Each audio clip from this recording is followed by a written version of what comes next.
Hello guys, आज अपने channel geography bye पवन sir में आप सभी का स्वागत है। और आज हम पढ़ेंगे कक्षा 7th का हमारी पृथ्वी के अंदर जो चैप्टर है, सेकंड नंबर का चैप्टर है, उसके बारे में। और अपनी एनसीईआरटी क्लासेस सुचारू रूप से चल रही है। और आज का चैप्टर है हमारी पृथ्वी के अंदर। समय वेस्ट किए बिना आप चलते हैं पाठ की ओर। ठीक है। हमारी पृथ्वी के अंदर, हमारी पृथ्वी के अंदर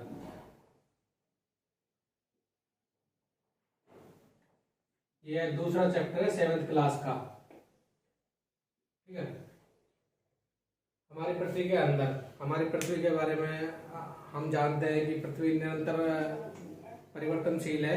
और ये परिवर्तन आंतरिक रूप से, बाह्य रूप से, सुचारू रूप से चलते रहते हैं। और जो हमारी पृथ्वी है, एक प्याज के रूप में उदाहरण दिया गया है कि हमारी पृथ्वी एक प्याज के रूप के अनुसार ही है। जिस प्रकार प्याज की परत एक परत के ऊपर दूसरी परत चढ़ी हुई होती है, उसी प्रकार हमारी पृथ्वी के अंदर भी अनेक परतें पाई जाती है, जिसके बारे में आज अपन विस्तृत जानकारी प्राप्त करेंगे। ठीक है। जिस प्रकार ये अपनी पृथ्वी है,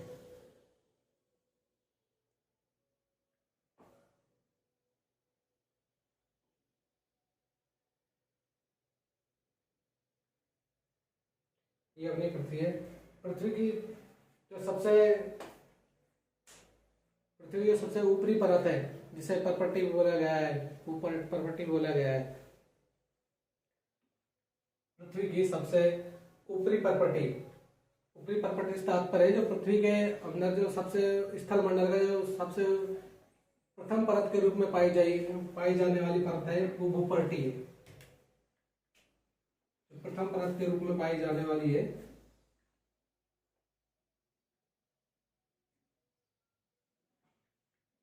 ठीक है, जो प्रथम परत के रूप में पाई जाती है वो परपट्टी है।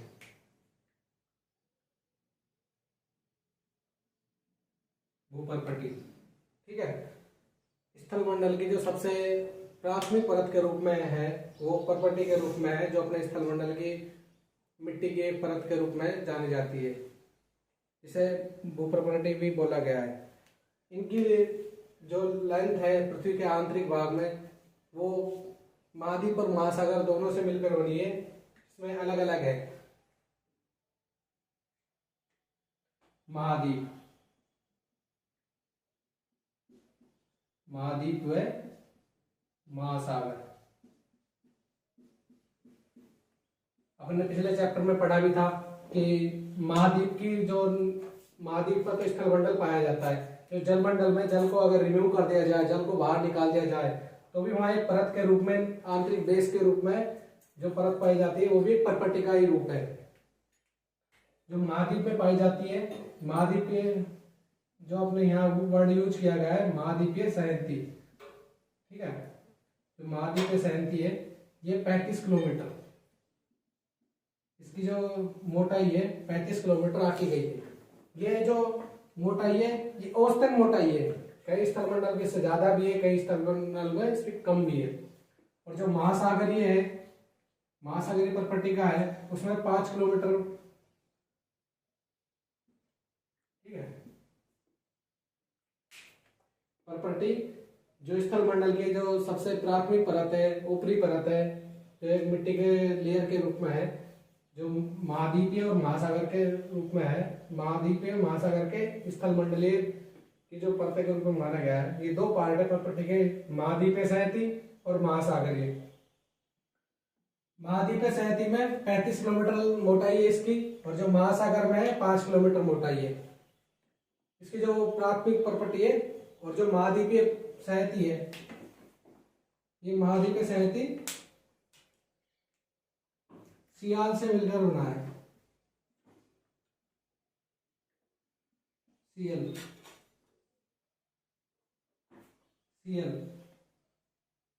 जो अपनी पृथ्वी है, वो अनेक खनिजों के मिश्रण से बनी है। जो चट्टाने हैं, अनेक खनिजों का अजैब घर के रूप में भी जाना जाता है पृथ्वी को।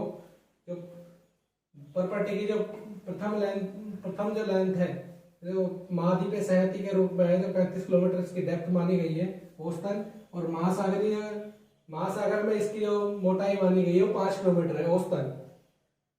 जो महाद्वीपीय सहायती है वो सीएल से बनी है। सीएल से मतलब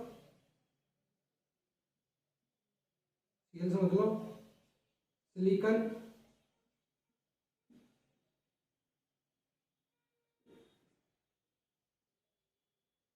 प्लस एल्यूमिनियम।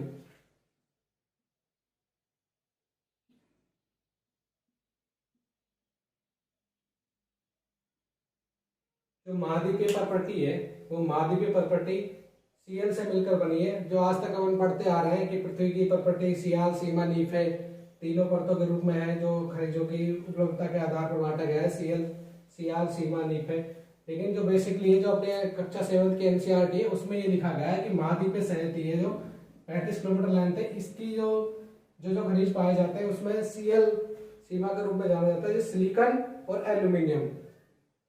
सिलिकॉन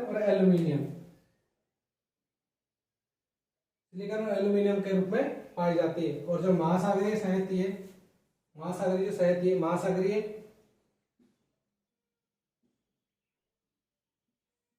बेसिन मान लो इसको, ठीक है। महासागरीय बेसिन, जो महासागर के नीचे का बेस होता है वो महासागरीय बेसिन है, 5 किलोमीटर है। ये सीएल से मिलकर बनी है और ये सीमा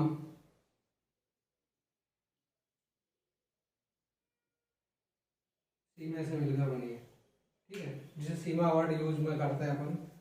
जो महाद्वीपीय सहायती है वो सीएल से मिलकर बनी है और जो महासागरीय बेसिन है वो सीमे से मिलकर बनी है, ठीक है। अब इसके बारे में अपन पढ़ेंगे। और जो सीमे है, महासागरीय बेसिन है, जो सीमे, ये दो खनिजों से मिलकर बना है। एक तो सिलिका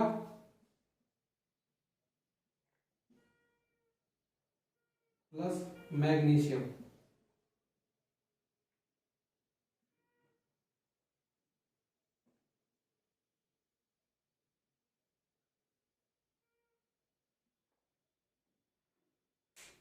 देखो हमारी पृथ्वी जो अंदर है, जो आंतरिक, जो प्रथम परत के रूप में पाई जाए जो प्रॉपर्टी है, वो प्रॉपर्टी 2 रूपों के रूप में है, महाद्वीपीय सहायती और महासागरीय बेसिन।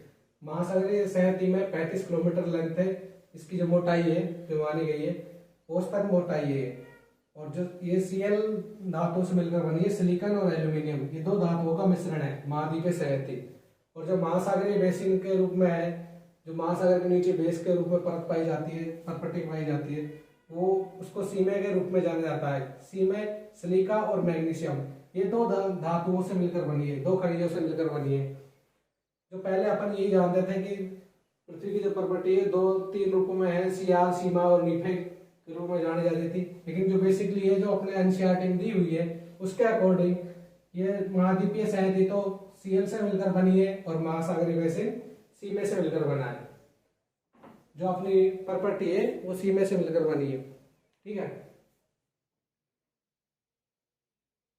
इसकी जो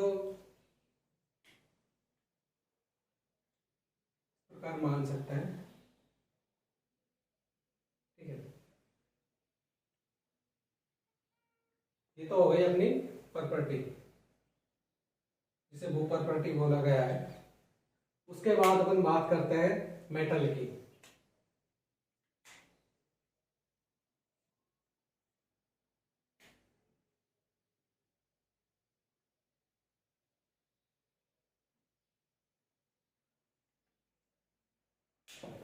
इसमें है ये प्रॉपर्टी जो स्थल मंडल का भाग है। इसके बाद आता है मेटल, ठीक है, मेटल और ये है क्रोड,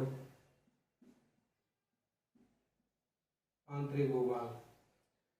जो अपनी पृथ्वी है उसकी 3 परतों के रूप में जाना जाता है मुख्य रूप से। तो एक तो प्रॉपर्टी जो अपने स्थल मंडल की जो ऊपरी परत है, उसके बाद आता है मेटल।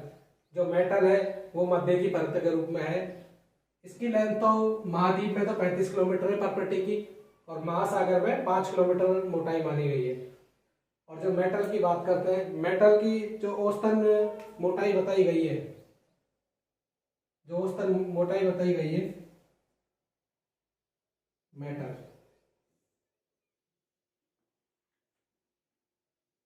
जो मेटल की औसतन बताई गई है वो 2900 किलोमीटर मानी गई है। जो मेटल है वो तो महासागर में, महाद्वीप में तो है 35 किलोमीटर, और महासागर में 5 किलोमीटर।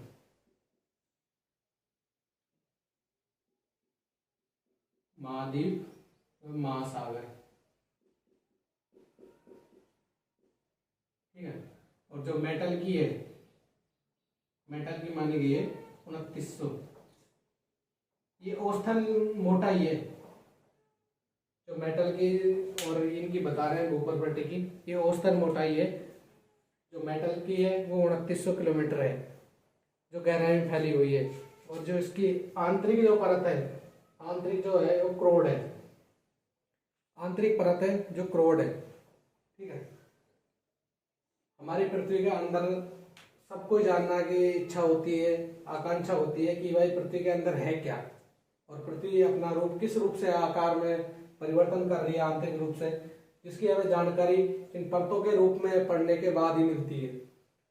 अपनी पृथ्वी निरंतर प्रगतिशील है, गतिशील है, स्थिर नहीं है।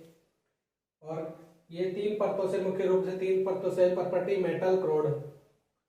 पर्पटी महाद्वीपीय और महासागर में इनकी लेंथ 35 और 5 की मोटाई है, और मेटल की है जो 2900 किलोमीटर है। जो सबसे आंतरिक परत के रूप में जाना जाता है क्रोड, इसका जिस प्रकार से आंतरिक रूप से बढ़ेंगे, अपनी जो पृथ्वी है उसके आंतरिक रूप से मतलब जानने की इच्छा है, लेकिन जो आंतरिक है वहां पर अपन इसलिए नहीं जान पाते क्योंकि यहाँ का जिस प्रकार आंतरिक रूप से जैसे जैसे अंदर जाएंगे उस हिसाब से उसका तापमान बढ़ता जाएगा, और तापमान बढ़ेगा तो इंसान यहाँ पे मनुष्य पहुंच नहीं सकता, इतनी ये तकनीकी वगैरह उपलब्ध नहीं है जो यहाँ पे करोड़ तक पहुंचा जा सके। तो अपनी पृथ्वी के जो आंतरिक भागों में पहुंचने का कारण है वो है तापमान, न कि उपलब्ध साधनों। सबसे ज्यादा यहाँ पे इसका आंतरिक, जिस प्रकार आंतरिक भागों में जाएंगे वहां पे तापमान की मात्रा बढ़ती चली जाएगी। तो मुख्य रूप से 3 परतों में पर्पटी, मेटल, क्रोड, जिस प्रकार हम अंदर की ओर जाएंगे उसी प्रकार इनके तापमान में बढ़ती चली जाएगी। और अपने बॉक्स में एनसीईआरटी में लिखा भी गया है कि सबसे पहले जो दक्षिण अफ्रीका में खानों की खुदाई के अंतर्गत, दक्षिण अफ्रीका में खानों की खुदाई के अंतर्गत 4 किलोमीटर, ठीक है, 4 किलोमीटर की गहराई तक खोदा गया है, 4 किलोमीटर की गहराई तक।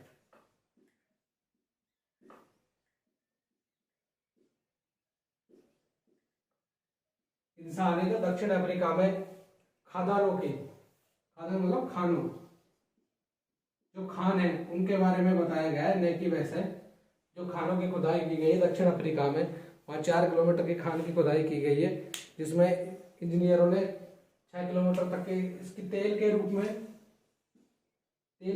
अगर खोदा गया है तो वो 6 किलोमीटर है, ठीक है।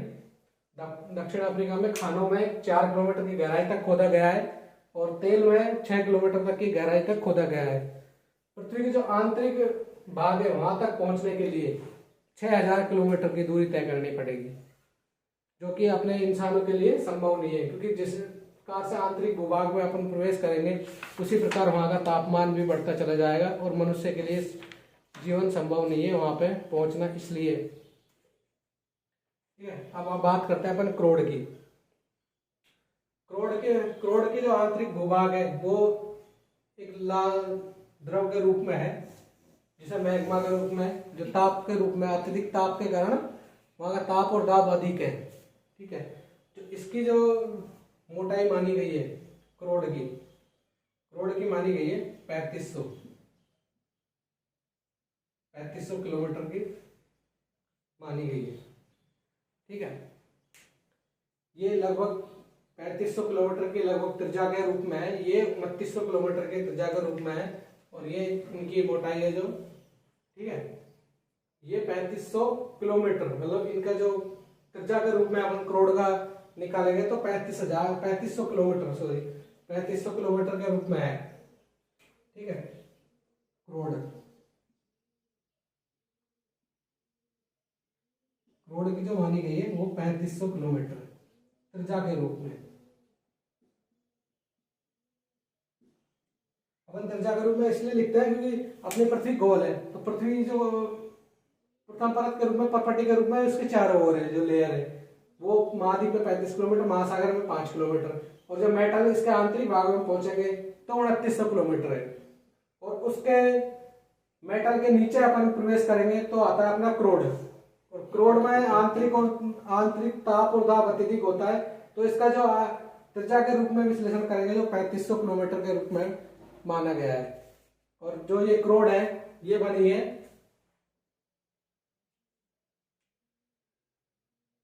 ये सीएल से मिलकर बनी थी, महाद्वीपीय सहायती, और महासागरीय जो बेसिन के रूप में जो बनी थी वो सीमे से मिलकर बनी थी, और जो क्रोड है वो नीफे से मिलकर बनी है, नीफे, ठीक है, और नीफे से तात्पर्य है निकिल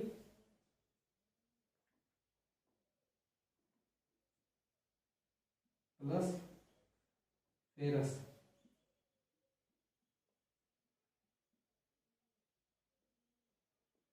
देखो जो अपनी प्रॉपर्टी है वो महाद्वीप और महासागर के रूप में है, और जो सहायती के रूप में, जो परत के रूप में महाद्वीपीय सहायती में तो 35 किलोमीटर जो सीएल से मिलकर बनी है। सीएल मतलब दो खनिजों का नाम इंगित किए गए हैं जो सिलिकॉन और एल्यूमिनियम से मिलकर बनी है।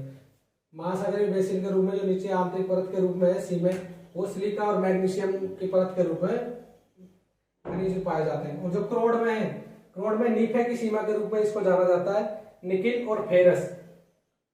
निकिल और फेरस दो खनिजों के रूप में उपलब्धता रहती है इसकी क्रोड में। क्रोड आंतरिक परत के रूप में है, विद्यमान होता है अपनी पृथ्वी का, ठीक है। तो ये क्रोड है द्रव के रूप में पाया जाता है ज्यादातर, क्योंकि यहाँ पे इसका ताप और दाब अत्यधिक होता है इसके कारण। तो अपने पृथ्वी के जो आंतरिक, पृथ्वी के जो अंदर है प्रॉपर्टी मेटल क्रोड, ठीक है। अब इसका अपने एनसीईआरटी में एक डायग्राम के रूप में भी समझा रखा है, इसको डायग्राम के रूप में समझा रखा है। अब इसको देखो, आपको अगर इसमें क्या क्या चीज बढ़ा रखी है, एक तो स्थल मंडल के रूप में, ठीक है, स्थल मंडल के रूप में ये मान लो, ठीक है। इसका जो ये आंतरिक क्रोड है, मतलब ये बाहर, ठीक है, ये बाहर क्रोड है। अब देखो इसकी जो ये वाली परत है, जो ब्लू कलर की लाइन खींची हुई है, हाईलाइट की हुई है, जो ब्लू कलर की है स्थल मंडल के रूप में है, और मेटल के जो नीचे की जो है ये बहिर क्रोड के रूप में है, और जो ये रेड कलर के नीचे की लेयर आ रही है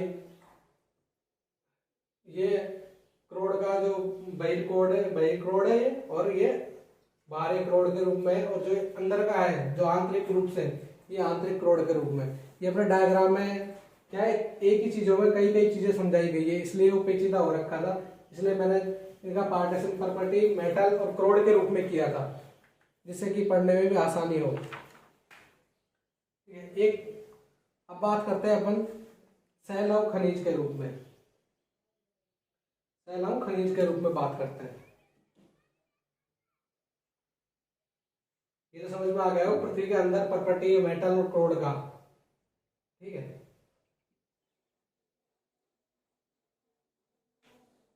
जो प्रॉपर्टी है वो महाद्वीप और महासागर की सीमाओं से है, मतलब उनके जो बेसिन के रूप में है। महाद्वीप में इसकी लैंड मोटाई मानी गई है 35 किलोमीटर, और महासागर में 5 किलोमीटर। महासागर में इसकी जो मोटाई मापी गई है वो 5 किलोमीटर के रूप में, और मेटल की 2900 किलोमीटर के रूप में। जो मेटल की मोटाई मानी गई है 2900 किलोमीटर के रूप में, और क्रोड की है वो 3500 किलोमीटर की मोटाई के रूप में है, जो त्रिज्या के रूप में माना गया है।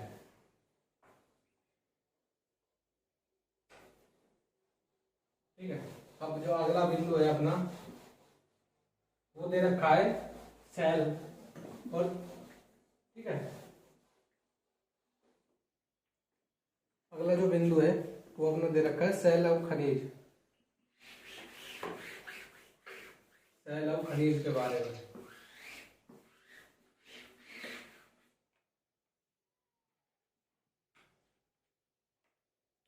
इसमें लिखा हुआ है कि जो अपनी सेल है, सेल ऑफ खनिज,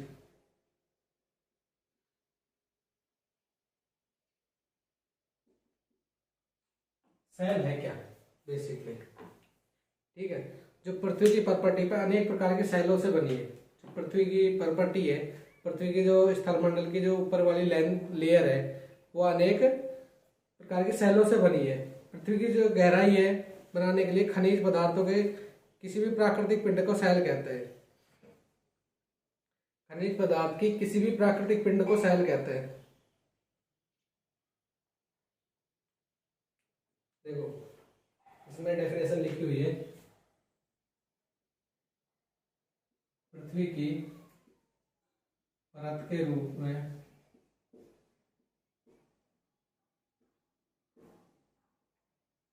पृथ्वी की परत के रूप में प्रॉपर्टी बनाने वाले खनिज पदार्थ,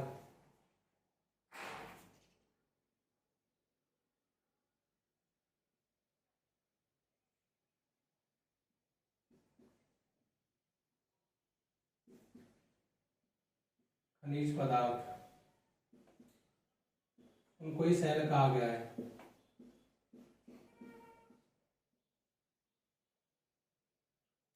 सेल पृथ्वी परत के रूप में प्रॉपर्टी बनाने वाले खनिज पदार्थ ही सेल कहलाते हैं। मतलब सेल से आशय है कि पृथ्वी के जो अनेक प्रकार के खनिज पाए गए हैं पृथ्वी के अंदर, वो अपने एक परत के रूप में बनाने वाले एक बेसिकली खनिज पदार्थ होते हैं, उन्हीं को सेल कहा गया है। और पृथ्वी अपनी है अनेक सेलों से मिलकर बनी है, ठीक है। मुख्य रूप से सेल की जो पार्टीशन कर रखा है वो 3 रूप में कर रखा है। जो सेल का विभाजन किया गया है, तो सेल का विभाजन किया हुआ है, ठीक है। एक तो आग्नेय चट्टाने, जो आग्नेय सेल है,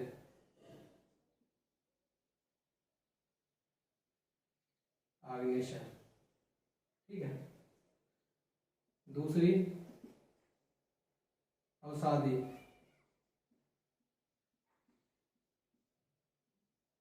और तीसरी कायांतरित।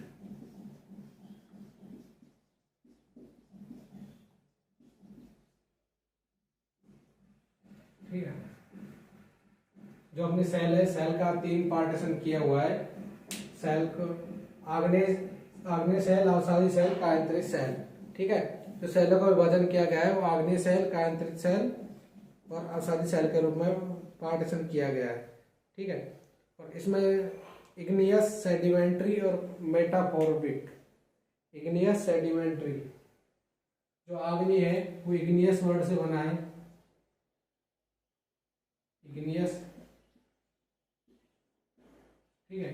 इग्नियस का अर्थ होता है, इग्नियस का अर्थ होता है अग्नि। ये एक लैटिन शब्द है, ठीक है। इग्नियस एक लैटिन शब्द है, ठीक है। उसका अर्थ होता है अग्नि। और अवसादी है सेंडिमेंट,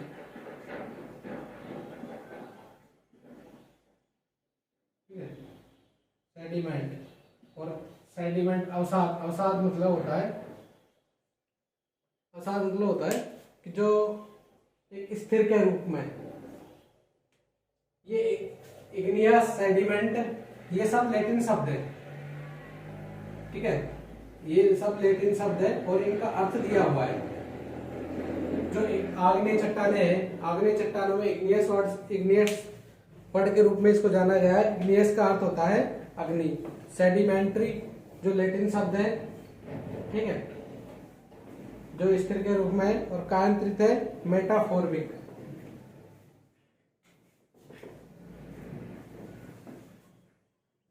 मेटाफोर्बिक,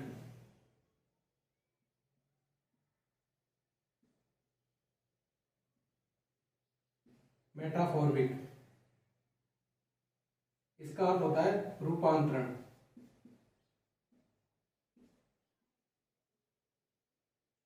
देखो जो सेल है उस सेल का पार्टीशन 3 रूप में किया गया है, आग्नेय, अवसादी और कायांतरित। आग्नेय इग्नियस वर्ड है जो लैटिन शब्द है जिसका अर्थ दिया हुआ है अग्नि, और अवसादीय इसका लैटिन शब्द है सेडिमेंट्री जिसका अर्थ होता है स्थिर। ठीक है, ये कायांतरित, कायांतरित, कायांतरित मेटाफोर्मिक, मेटाफोर्मिक है, इसका अर्थ होता है रूपांतरण। मेटाफोर्मिक का अर्थ होता है रूपांतरण। ये लैटिन शब्दों से मिलकर बना है। आग्नेय, इग्नियस, अवसादी, सेडिमेंट्री, स्थिर, कायांतरित, मेटाफोर्मिक, जो रूपांतरण है। ठीक है, 3 चट्टानों से बना हुआ है। इनके जो अर्थ लैटिन शब्द दिए हुए हैं, इन्हीं के अर्थों, इन्हीं के शब्दों के अर्थों में ही इन चट्टानों के बारे में विस्तृत शब्दों के इंगित किया गया है। ठीक है, आग्नेय, अब हम इनका क्रमवाइज एक एक चट्टान के बारे में पढ़ेंगे। आग्नेय चट्टानें, आग्नेय चट्टानें देखो अपनी पृथ्वी एक करोड़ के रूप में आंतरिक भाग में है। जो आग्नेय चट्टानें है वो अपनी ज्वालामुखी के रूप में, जो आंतरिक लावा है, जो मैग्मा है, मैग्मा को बाहर निकालती है। ठीक है, द्रवित मैग्मा ठंडा होकर ठोस हो जाता है।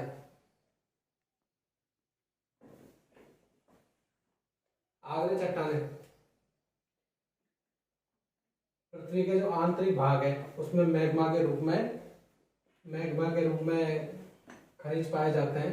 ठीक है, जो मैग्मा होता है वो जो बाहर आकर जम जाता है, ठोस रूप ले लेता है। इस प्रकार आप समझो, देखो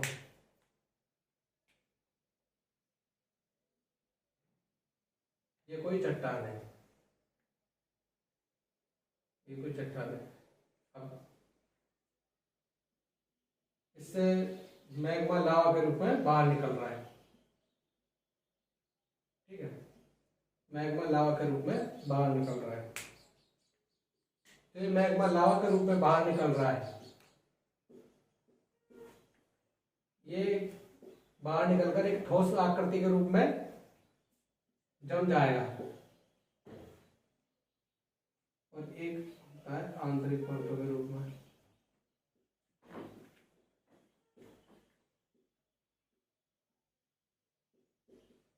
देखो ये है मैग्मा, और बाहर आकर ये लावा का रूप धारण कर लेता है। देखो जो ज्वालामुखी विस्फोट होते हैं, ज्वालामुखी अपने पृथ्वी के आंतरिक भूभाग से अपनी आकृति का रूपांतरण करते रहते हैं, जिससे दाब और ताप के कारण ये अपनी जो मैग्मा है उसको बाहर निकालता है। तो अपने चट्टानों के रूप में जो बाहर निकलता है, ज्वालामुखी विस्फोट होता है, उसके अकॉर्डिंग होता क्या है, जो मैग्मा है, मैग्मा चट्टान से पृथ्वी से बाहर निकलकर बाहर एक लेयर के रूप में बढ़ जाता है और इसके रूप आकार, ठोस आकार के रूप में जम जाता है, जो एक लावा का एक ठोस आकार बन जाता है, जिसे चट्टान कहते हैं। वो जो प्राथमिक चट्टानों के रूप में इसे आग्नेय चट्टाने का रूप दिया गया है। ये अग्नि के रूप में, इसका अग्नि इसलिए है क्योंकि ये अपने प्रचंड वेग से, प्रचंड ताप से जो बाहर उद्गार के रूप में बाहर जमा करता है, ठोस के रूप में लावा जमा हो जाता है, वही आग्नेय चट्टानों का रूप धारण करता है। अब आग्नेय चट्टाने, इनका पार्टीशन किया हुआ है, आग्नेय चट्टाने का 2 पार्टीशन किया हुआ है। ठीक है, एक तो आंतरिक, पहला पार्टीशन तो किया हुआ है आंतरिक, आंतरिक आग्नेय चट्टाने, आंतरिक आग्नेय, और दूसरा पार्टीशन किया हुआ है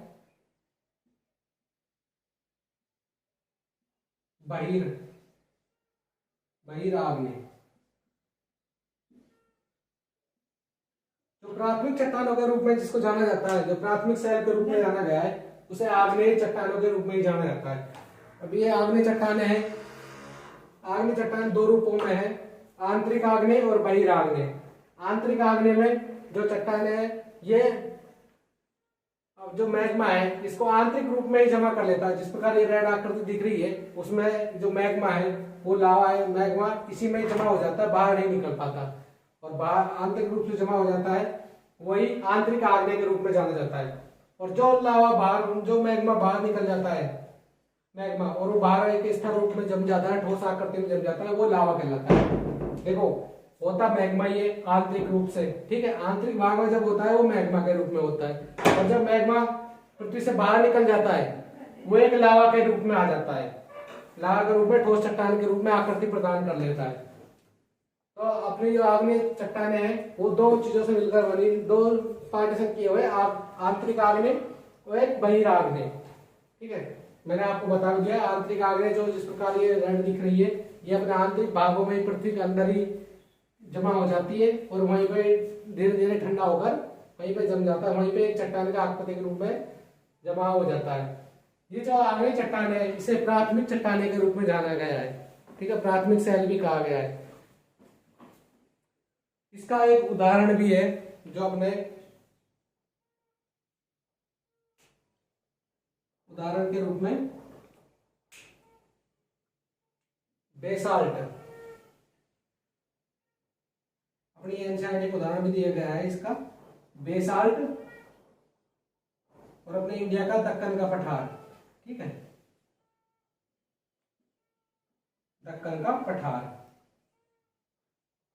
देखो आग्नेय चट्टान है जो बेसाल्ट है, बेसाल्ट के रूप में क्यों है, क्योंकि जो बेसाल्ट है वो चट्टानों के रूप में होता है, ठीक है, जो मैग्मा बाहर जमा हो जाता है, ठोस आकृति प्रदान करता है, वो बेसाल्ट का रूप धारण कर लेता है। बेसाल्ट आंतरिक भाग में होता है, ठीक है, और दक्कन का पठार जिस प्रकार लावा बाहर, मैग्मा बाहर निकलकर लावा के रूप में एक स्थिर आकृति प्रदान कर लेता है, ठोस आकृति प्रदान कर लेता है, इस प्रकार दक्कन का पठार के रूप में अपन जिसका नाम करते हैं, नामकरण, ठीक है। तो ये दक्कन का पठार है, ये द्रव के रूप में बाहर निकलता है। अब बात करते हैं असाधित सेडिमेंट्री चट्टानें। जो सेडिमेंट्री चट्टान है, सेडिमेंट्री चट्टाने का अर्थ होता है स्थिर, ये आग्नेय चट्टानों से ही मिलकर बनी है, प्राथमिक शैल के रूप में आग्नेय चट्टान है। अब आग्नेय चट्टानों में जो प्राथमिक शैल के रूप में ये ठोस आकृति के रूप में जमा हो जाती है लावा के रूप में, उसके बाद जो हवा, नदी, नालों के रूप में इनका कटाव होता है इन चट्टानों का। ये जो चट्टान है ये ग्रेनाइट के रूप में, क्योंकि आंतरिक बारीक दानों के रूप में है, ठीक है, ग्रेनाइट के रूप में, ग्रेनाइट के रूप में इनकी जो दानों की आकृति है, ठीक है, वो एक दानों के रूप में है, जो बारीक के रूप में, ग्रेनाइट के रूप में। तो जल और हवाओं के द्वारा इनका जो कटाव होता है, जिससे पत्थर लुढ़क लुढ़क के जिससे नदी नालों में कटाव हो जाता है, कटाव होने के बाद चट्टानें एक अपने स्थिर रूप से गतिशील मान हो जाती है, जिससे कि उनका विभाजन होने लगता है पत्थरों का, और वो एक नदी के रूप में, नदी के साथ साथ बहती हुई एक स्थिर भूभाग में किनारों के ऊपर जमा हो जाता है, ठीक है। जो किनारों के रूप में जमा हो जाता है उसे अवसाद कहा जाता है। पृथ्वी जो अपनी नदी, नाले, हवा है, वो अपने साथ रेत, मिट्टी, कंकड़ इनका बहाव करके लेके जाती है, और इनका बहाव करके ले जाती है तो नदी के किनारे या किसी भाग के, स्पेशल भाग के पास जो जमा कर देती है, जो अवसाद जो जमा करती है, जो मिट्टी, कंकड़ वगैरह, वो सब अवसाद के रूप में जाना जाता है, और उन्हीं के नामकरण के कारण अवसादी चट्टानें भी पड़ी, सेडिमेंट्री चट्टानें अवसाद के रूप में जमा कर दी। अवसाद के रूप में जमा करने के बाद उनके ऊपर ताप और दाब लगती है, जिससे कि वे स्थिर रूप में जम जाते हैं, स्थिर रूप में उनका जमा हो जाता है और एक ठोस आकृति प्रदान कर लेते हैं, और ठोस आकृति प्रदान करने के बाद अवसादी चट्टान के रूप में उनको जाना जाता है। तो द्वितीयक चट्टानों के रूप में भी बोल सकते हैं। जो अवसादी चट्टानें हैं वो आग्नेय चट्टानों का ही प्रतिरूप है, उन्हीं से विभाजन होकर इनका आकृति बनी हुई है। अब बात कर जो अवसादी चट्टानें हैं, एक प्रश्न यह भी आता है कि प्राथमिक चट्टानें आग्नेय चट्टानें हो जाएगी, ये एक शुद्ध मैग्मा के रूप में बाहर निकलती है, लावा के रूप में जम जाती है, तो इसमें कोई जीवाश्म वगैरह कुछ वगैरह, जीवाश्म, पेड़ पौधे, जंतु, इनका कोई योगदान नहीं होता, ये सिर्फ द्रवित मैग्मा के रूप में बाहर निकलती है और लावा के रूप में स्थिर जम जाती है। जो अवसादी चट्टानें हैं, अवसादी चट्टानों में ये पत्थर, मिट्टी, कंकड़ ये बहा के लेके जाती है, नदी, हवा, ठीक है, नदियां हवा ये जब बहा के ले जाती है तो काफी जीवाश्म, जीव जंतु या पेड़ पौधों का जो जीवाश्म होता है, मतलब उनका कंकाल या फिर उनका जो ढांचा होता है, जो साथ में नदी नाले बहा के लेके जाती है, और बहाने के बाद वो एक जगह के ऊपर, नदी या किनारों के ऊपर एक अवसाद के रूप में जमा कर लेती है।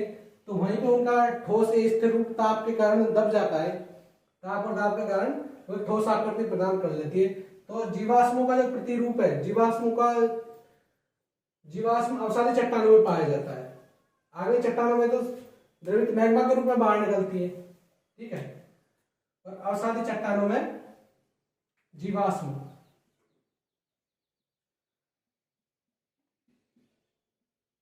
शामिल होते हैं, ठीक है।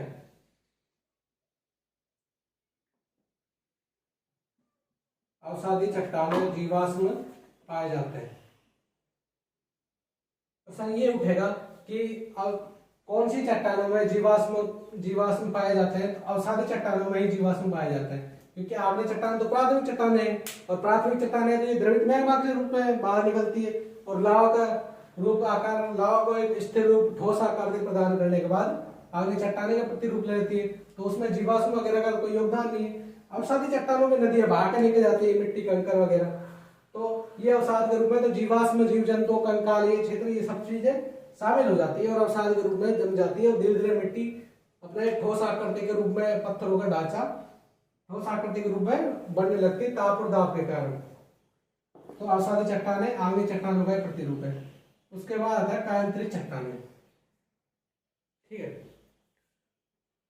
जो ताप और दाब का है वो आग्नेय और अवसादी दोनों में है, क्योंकि आग्नेय में ताप और दाब बढ़ने के कारण ही तो द्रवित मैग्मा बाहर निकलता है पृथ्वी से, द्रवित मैग्मा बाहर निकलता है उसी के कारण।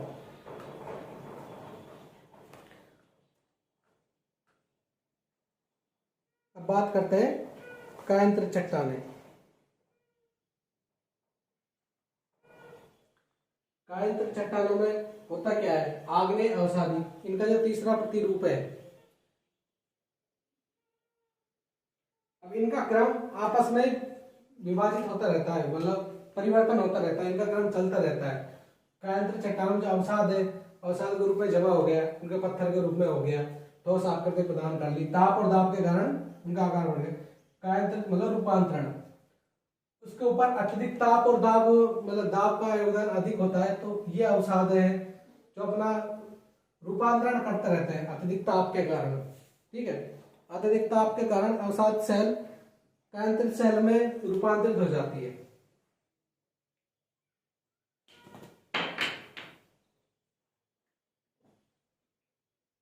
कायांतरित सेल, आग्नेय, अवसादी, कायांतरित, इन तीनों का रूपांतरण चलता रहता है। देखो इसमें एक डायग्राम भी दिया हुआ है आपके,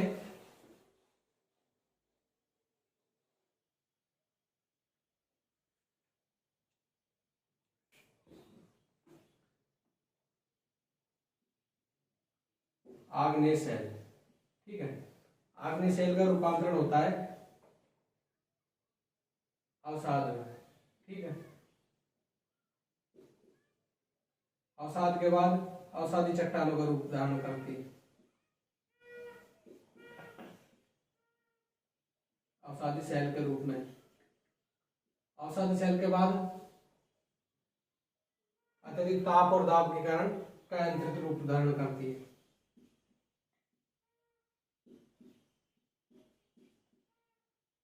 कायांतरित सेल के रूप में, और कायांतरित सेल के बाद आग्नेय रूप में। तो ये क्रम चलता रहता है। देखो स्टार्टिंग में आग्नेय चट्टान के रूप में द्रवित मैग्मा बाहर जमा हुआ, ठीक है, फिर जमा होने के बाद एक ठोस आकृति चट्टानों के रूप में आकृति प्रदान की, प्राप्त की। आग्नेय चट्टानों के बाद नदी नालों में कटाव होने के कारण, हवाओं के कारण इनका अपरदन होने स्टार्ट हुआ, और ये अवसाद के रूप में जमा होने लगे। अवसाद के रूप में अत्यधिक जमा होने के बाद ये एक स्थिर रूप में आकृति प्रदान करने लगे, और ये अवसादी चट्टानों के रूप में धारण हुआ। अवसादी चट्टानों पर अत्यधिक ताप और दाब हुआ तो कायांतरित सेल में विभाजन हो गया, और कायांतरित सेल ही इन्हीं के माध्यम से आग्नेय चट्टानों के रूप में दोबारा से इनका क्रम चलता रहता है। तो ये एक कायांतरित सेल जब ठंडा रूप धारण कर लेती है, ठंडा रूप धारण करने के बाद ये आग्नेय शैलों में विभाजित होते रहने लग जाती है। ठीक है, आग्नेय शैलों का विभाजन होने लग जाता है, तो इनका जो क्रम है वो चलता रहता है। Igneous, sedimentary, metamorphic. ठीक है, ये तीनों लैटिन वर्ड है जिसका अर्थ मैंने बता ही दिया आपको।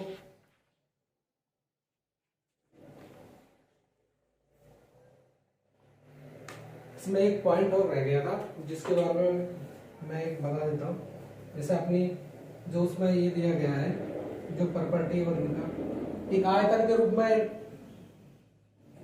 परसेंटेज दिया हुआ है, इनका आयतन के रूप में प्रॉपर्टी का जो भूप्रॉपर्टी है उसका, मेटल का, और मेटल के बाद क्रोड का।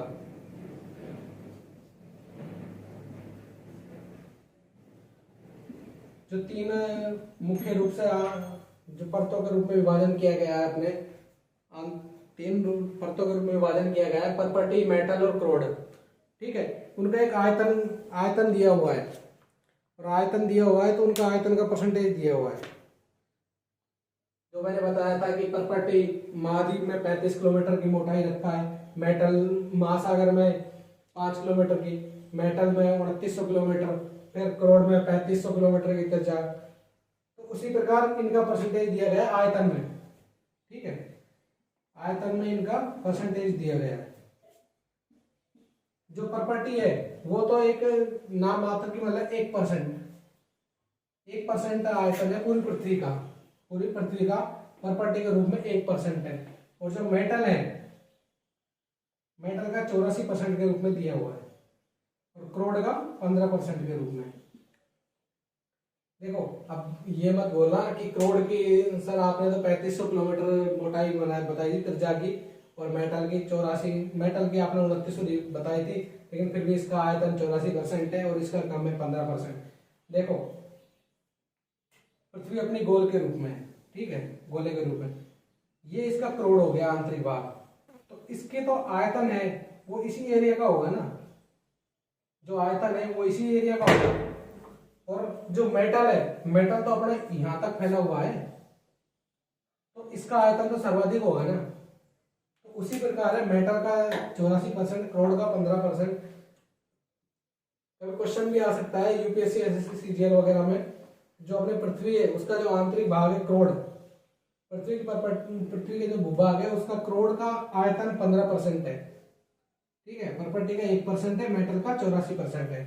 अब उसके बाद ये अपने जो मैन टॉपिक दिए हुए, मैन बिंदु जो दिए हुए इसके हमारे पृथ्वी के अंदर दूसरे चैप्टर में।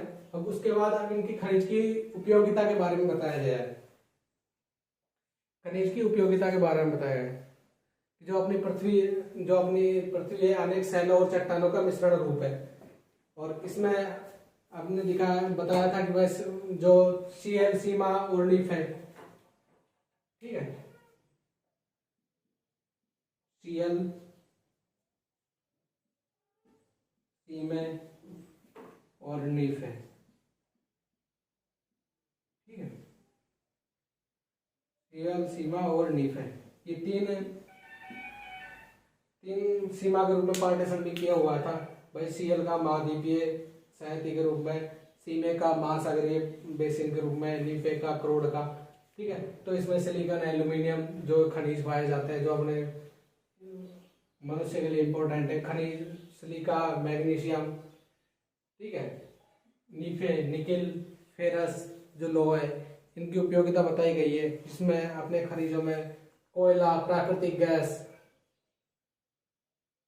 ठीक है, कोयला, प्राकृतिक गैस, पेट्रोलियम, उद्योग, औषधि, इनके उपयोग आते हैं। लोहा, ये जो खनिज है वो अपने मनुष्य के लिए एक लाभदायक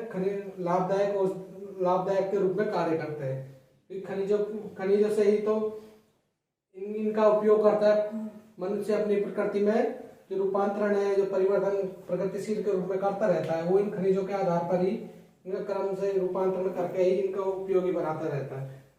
तो इंसान जो मनुष्य है वो अपने उपयोग के लिए इनका उपयोग करके और अपने उपयोग के हिसाब से इनका रूपांतरण करता रहता है।